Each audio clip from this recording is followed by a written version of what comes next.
Hello friends, liquidate market I hope आप लोग बहुत ही अच्छे होंगे। बात लेते हैं निफ्टी और बैंक निफ्टी की। कल की ट्रेडिंग सेशन की, कल बैंक निफ्टी की एक्सपायरी है, क्या मूवमेंट रहेगा, कैसे प्ले करना है, सबको जानेंगे। शुरुआत अगर सबसे पहले निफ्टी से कर ली जाए तो निफ्टी में कुछ खास सेक्शन हमें देखने को नहीं मिल रहा है। 2 दिन से हम रेंज बाउंड सिचुएशन देख रहे हैं। अगर मैं आज के दिन को जोड़ लूं तो 2 दिन हो ही चुके हैं ऑलरेडी। और 22,500 का लेवल कहीं कि क्वालिटी की ग्रिप में ही बना हुआ है। हालांकि मेरा मानना है कि देखा जाए तो हायर लेवल भले ही नहीं निकल पा रहा, बट ऐसा भी नहीं कि लोअर लेवल ब्रीच हो रहे हैं, नहीं है ना। यहाँ पे देखा जाए तो 22,300 पे जो पुट राइटर्स थे वो शिफ्ट होकर के 22,400 रुपए पे आते हुए दिख रहे हैं। तो एक अच्छा कॉन्फिडेंस पुट राइटर का बना हुआ है और मुझे लगता है इस कॉन्फिडेंस का फायदा उठाना चाहिए। और कहने की ये बात तो है, जब भी इंडेक्स अपने प्रीवियस ऑल टाइम हाइस की तरफ आता है तो कहीं कि थोड़ा सा नर्वसनेस जरूर देखने को मिलती है। बट मेरा मानना है कि कहीं ना कहीं ओवरऑल एट द एंड 22,500 का लेवल का ब्रेकआउट कहीं कि मुझे इस हफ्ते की एक्सपायरी में या आने वाले हफ्ते में देखने को मिल ही जाएगी। हालांकि मेरा मानना है ये तेजी कहने की निफ्टी को इसके ऑल टाइम हाइस की तरफ, न्यू ऑल टाइम हाइस की तरफ लेके जाएगी, जो कि 23,000 की ओवरऑल लेवल है। तो मेरा मानना है कि जब तक ये रेंज बाउंड है तब तक ज्यादा से ज्यादा आप थोड़ा अवॉइड करके ही चल सकते हैं। हालांकि अगर आप इस रेंज के अंदर प्ले करने की कोशिश करेंगे तो हो सकता है आपका स्टॉप लॉस भी हिट हो जाए। बाकी देखा जाए तो निफ्टी के आखिरी आधे घंटे 1 घंटे में जो तेजी आई उसमें प्रीमियम में कोई मोमेंटम नहीं था। अगर आप जाकर के 20,400 की कॉल ऑप्शन को देखेंगे तो वो सिर्फ 15 से 20 पॉइंट ही परफॉर्म कर पाई लोअर लेवल से। उसके बाद जो भी निफ्टी अपसाइड लगा रहा था 22,440 460, कोई चेंजेस देखने को प्रीमियम में नहीं मिले। तो मेरा मानना है कि ज्यादा से ज्यादा कहीं कि ये 22,500 22,400 रुपए के रेंज को अवॉइड करिए, ट्रेड मत करिए, छोड़ दीजिए। ऑलराइट, कोशिश करिए इस रेंज के ब्रेकआउट या ब्रेकडाउन को प्ले करने की। सीधे सीधे मैं कहूं तो आज के हाई और आज के लो को मार्क करके रखिए। आइदर साइड जब ब्रेकआउट या ब्रेकडाउन अगर आपको कंफर्म होता हो दिखे 10 से 15 मिनट अगर सस्टेन कर रहा है, then you can take a trade. Alright, तो मैं यहाँ पे थोड़ा सा और डिटेल में बता दूं तो अपर लेवल्स में 20,500 के लेवल हमारे लिए फर्स्ट हर्डल रहेगा, जो कि आज का हाई भी था और एक अच्छा खासा कॉलेटर का लेवल है। तो वहीं पे सेकंड हर्डल जो रहेगा वो रहेगा 22,520 रुपए का लेवल, 525 रुपए का लेवल, जो कि निफ्टी का ऑल टाइम हाई है। तो मेरा मानना है इस जोन में जब निफ्टी आए तो ये एक सेल जोन की तरह काम करेगा। हालांकि अगर आप बहुत ही एग्रेसिव ट्रेडर हैं तो कहीं ना कहीं 22,500 525 के लेवल्स पे आते ही कहीं ना कहीं आप थोड़ी बिकवाली भी ट्राई कर सकते हैं। बाकी मेरा मानना है अगर आप एक तरफा ट्रेड करना पसंद करते हैं तो 22,520 525 रुपए के ऊपर सस्टेन होने का वेट कर लें। अगर निकल जाए तो लॉन्ग करिए। टारगेट वही रहेंगे 22,600, पहला टारगेट तो यही रहेगा। सेकेंडरी टारगेट आप समझ जाओ 23,000। अब मैं तो यही कहूंगा कि अगर 22,500 525 रुपए के ऊपर अगर आपको डेली क्लोजिंग मिल गई गाइस, तो आप पोजिशनल ट्रेड लेके बैठ सकते हैं, होल्ड कर सकते हैं और इसको लॉन्ग कर सकते हैं 23,000 तक के टारगेट के लिए, और अपने स्टॉप लॉस 22,400 रुपए के लेवल पे मेंटेन कर सकते हैं, बस और कुछ भी नहीं। तो मेरा मानना है एक बड़ा प्रॉफिट आपको देखने मिल सकता है। इस रेंज के अंदर ट्रेड करके नुकसान करने का कोई ज्यादा मतलब नहीं है। ट्रेड कर सकते हैं बट यस, क्वांटिटी कम रखिए, एक्सपेक्टेशन कम रखिए। क्योंकि अगर आप इस रेंज के अंदर साइडवेज सिचुएशन में भी बहुत ज्यादा एग्रेसिव होकर के ट्रेड करेंगे तो फिजूल में आप नुकसान ही करते रह जाएंगे और कोई फायदा नहीं होगा, है ना। अगर बात कर ली जाए लोअर लेवल्स की तो 22,400 जो कि आज का इंटरडे लो था, जो कि एक अच्छा पुट राइटर का जोन है, यही आपके लिए इमीडिएट सपोर्ट की तरह काम करेगा। मैं तो ये कहूंगा अगर यहाँ पे फर्स्ट टाइम में सपोर्ट ले तो आप चाहो तो एक बार के लिए बाय भी ट्राई कर सकते हो, बट कम क्वांटिटी के साथ या अवॉइड कर सकते हो। कोशिश यही रहेगी कि अगर 22,400 का लेवल टूट जाए तो कहीं ना कहीं पुट ऑप्शन बने। अगर ऐसा होता है तो जो गैप हमने देखा था कहीं ना कहीं मंडे सेशन में, वो गैप सेटल आउट हो सकता है। ऐसे सिचुएशन में निफ्टी कहीं 22,300 रुपए की तरफ ड्रैग हो सकता है। देखा जाए तो 22,400 के बाद 22,300 ही सबसे अच्छी पुट राइटिंग वाला लेवल है।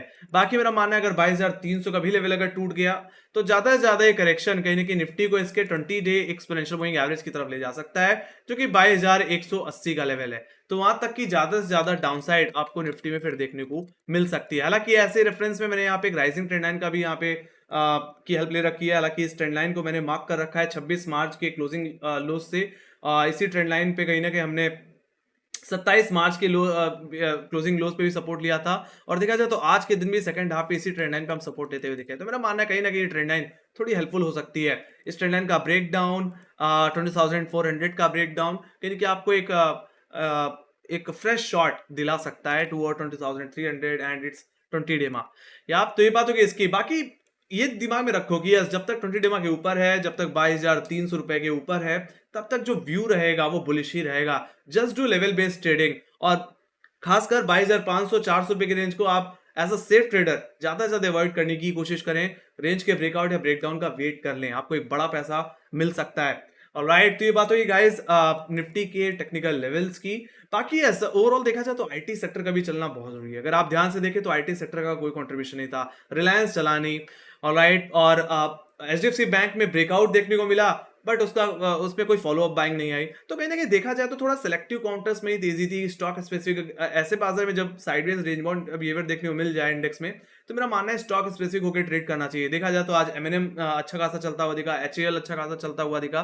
तो अगर आपने थोड़ा सिलेक्टिव में ट्रेड किया होगा तो एक अच्छा पैसा आपको देखने को मिला होगा। यहाँ तक कि मेटल स्टॉक्स में भी थोड़ा सा मोमेंटम आज के ट्रेडिंग सेशन में देखने को मिला है। Let me go to bank nifty guys, bank nifty पे जल्दी से देख लेते हैं। तो अगर यहाँ पे भी देखा जाए तो बैंक निफ्टी में कुछ खास रिएक्शन हमें देखने को नहीं मिला। एक रेंज में ओवरऑल ट्रेडिंग देखने को मिली। कहने की जो मैंने कल के दिन जो सेकंड हर्डल जो बता रखा था 47,700 एक्जैक्टली डॉट लेवल पे आकर के बैंक निफ्टी करेक्ट हो गया। हालांकि लग रहा था कि जिस तरह से मंडे के हाई का ब्रेकआउट दे रहा था, लग रहा था कि यह सस्टेन करेगा और 48,000 की तरफ जाने की कोशिश करेगा, बट लगता है अभी भी उतना तैयार नहीं है बैंक निफ्टी। और देखा जाए तो बैंक निफ्टी में सिर्फ आज एचडीएफसी बैंक ही था और स्टेट बैंक ऑफ इंडिया ही था जो कहीं ना कहीं बैंक निफ्टी को कहीं ना कहीं थोड़ा सा लीड दे रहा था। बट यहाँ तक कि आईसीआईसीआई बैंक और एक्सिस बैंक थोड़ा सा यहाँ पे दबाव बना रहे थे, तो उसकी वजह से थोड़ी वॉलेटिलिटी एचडीएफसी बैंक में देखने को मिल रही थी। तो मेरा मानना है कि पीएसयू और प्राइवेट बैंकिंग स्टॉक्स को कहीं कि एक डायरेक्शन की तरफ चलना पड़ेगा। या तो तेजी की तरफ सारे सारे स्टॉक चलें या तो मंदी की तरफ चलें, नहीं तो ऐसे ही वोलेटिलिटी रहेगी, आधे अपसाइड आधे डाउनसाइड। तो इसमें आपके सिर्फ स्टॉप लॉस ही हिट होते रहेंगे।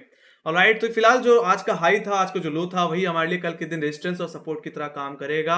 इसका ब्रेकआउट या ब्रेकडाउन ही प्ले करें तो ज्यादा बेहतर है। रेंज के अंदर प्ले करने की कोशिश ना करें, क्योंकि यहाँ पे कुछ खास बड़ा मोमेंटम देखने को नहीं मिल पा रहा है। अगर आप एक अच्छे स्कैल्पर हैं तो अच्छी बात है, अदरवाइज अगर आप एक तरफा ट्रेड करना पसंद करते हैं, होल्ड करना पसंद करते हैं, तो मैं तो कहूंगा इस रेंज को अवॉइड करिए। ऑलराइट, तो 47,700 के ऊपर अगर बैंक निफ्टी ओपन हो जाता है, सस्टेन करता है, तो लॉन्ग करके चला जा सकता है। अगर फ्लैट ओपनिंग हो तो ब्रेकआउट का इंतजार कर लेना। ऐसे सिचुएशन में जो मैं जो टारगेट देख रहा हूं वो इसका नेक्स्ट हर्डल ही देख पा रहा हूं, जो कि 48,000 के लेवल्स पे आता है। बाकी ज्यादा से ज्यादा 48,150 के लेवल्स भी हमें देखने को मिल सकते हैं। देखा जाए तो 48,000 के लेवल्स अगर सस्टेन कर गए तो हम नए हाइस की तरफ भी जाते हुए फिर दिखेंगे। तो यहाँ पे भी पोजिशनल ट्रेड कहने की ओपन अप होती हुई दिखेगी। तो व्यू कहने की बैंक निफ्टी का अभी भी थोड़ा पॉजिटिव है, कोई खास दिक्कत नहीं है, बस थोड़ा साइडवेज है, थोड़ा सा नर्वस यहाँ पे होता हुआ। बाकी अगर बात करी जाए सपोर्ट की तो यहाँ पे 47,400 47,500 का जोन कहने की इसके लिए सपोर्ट की तरह काम कर रहा है। देखा जाए तो 47,500 के लेवल्स पे एक अच्छी पुट राइटिंग है ओवरऑल, और 47,400 कहीं ना कहीं आज का लो है। तो अगर आप शॉर्ट करना चाहते हैं तो मैं तो कहूंगा 47,400 के लो का ब्रेकडाउन देख लेना। अगर अगर उसका ब्रेकडाउन कंफर्म होता हो दिखे, then you can go for short. ऊपर 30-35 पॉइंट का एक स्टॉप लॉस लगाओ और डाउनसाइड को प्ले करो।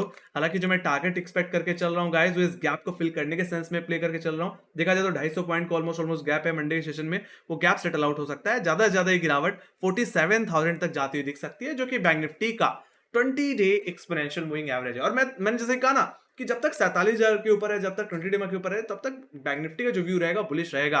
तो अगर बैंक निफ्टी अगर हमें 47,000 के लेवल्स पे मिल गया तो मुझे लगता है ये बहुत ही अच्छी अपॉर्चुनिटी होगी दोबारा कहीं ना कहीं बैंक निफ्टी को लॉन्ग करने के लिए, है ना। तो अगर 47,000 के अगर आपको डिप मिल जाती है, हालांकि ऐसी सिचुएशन मैंने इस राइजिंग ट्रेंड लाइन की भी हेल्प ले रखी है। इस राइजिंग ट्रेंड लाइन को मैंने लगता है पहले ही बताया, यानी कि 20 मार्च के लोज और कहीं ना कहीं हमने 27 मार्च के लोज से इसे मार्क कर रखा है, और इस ट्रेंड लाइन का क्रॉसओवर एक्जैक्टली 47,400 के लेवल्स पे देखने मिलता है।